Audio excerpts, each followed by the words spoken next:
Hi guys, it's Sir Jam in here, Tarot Reader. So alamin natin ang reading mo for today.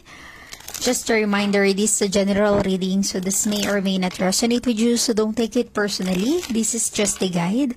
This is also a timeless reading, so kung mapanood mo ito sa ibang panahon at ibang pagkakataon, possible na nakatadhanang mapanood mo ang reading na ito. Maaaring mga advice and messages na mapupull out natin ay makatulong sa iyong sitwasyon. Also, please like, share, comment, and follow my page for more videos like this. Give me your energy. Ano ang reading mo for today?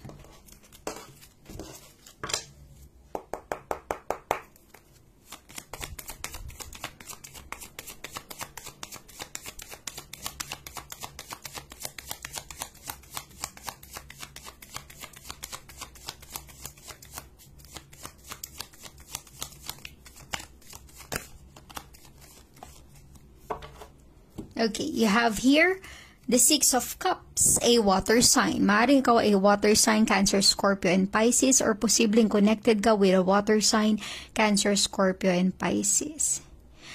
Maaaring may letter F sa pangalan mo or yung sa pangalan ng person na connected sa'yo or involved sa'yo. But Six of Cups is all about your past situation, past life, memories sa iyong nakaraan. Maaring para sa iba, there is someone sa iyong past na gustong magbalik, gustong makipag-reconciliate, or gustong makipag-usap, magkaroon kayo ulit ng connection sa isa't isa. Maaring ito ay karelasyon mo noon, your ex, your past person, or posibleng your childhood friend.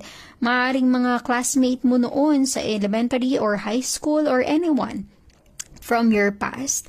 Kumbaga, napifeel ko para sa iba, mga alaala sa nakaraan ay magbabalik sa buhay mo. Okay? Posibleng ito ay someone na talagang babalik, literal na babalik, or posibleng meron kang maaalala or meron kang mamimiss sa iyong past. Possible din na there is someone sa iyong past na namimiss ka or naaalala ka or naiisip ka. Okay? Posible rin na ma-encounter mo ito, yung pagka-miss, through music. Meron ka biglang naisip na nagpaalala ng iyong nakaraan.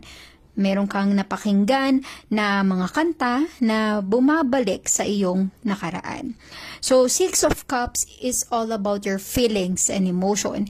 Ibig sabihin nito, malapit ito sa puso mo. Ibig sabihin yan, maaaring there is someone na gustong makipag-reconciliate, makipag-ayos. Kung hindi kayo naging, kung ang paghihiwalay nyo ng person na ito ay hindi in good terms. Kumbaga, hindi kayo okay, nagkaroon kayo ng problema, nagkaroon kayo ng hindi magandang paghihiwalayan, okay? So, para bang gustong maitama kung ano yung mga pagkakamaling nagawa sa nakaraan.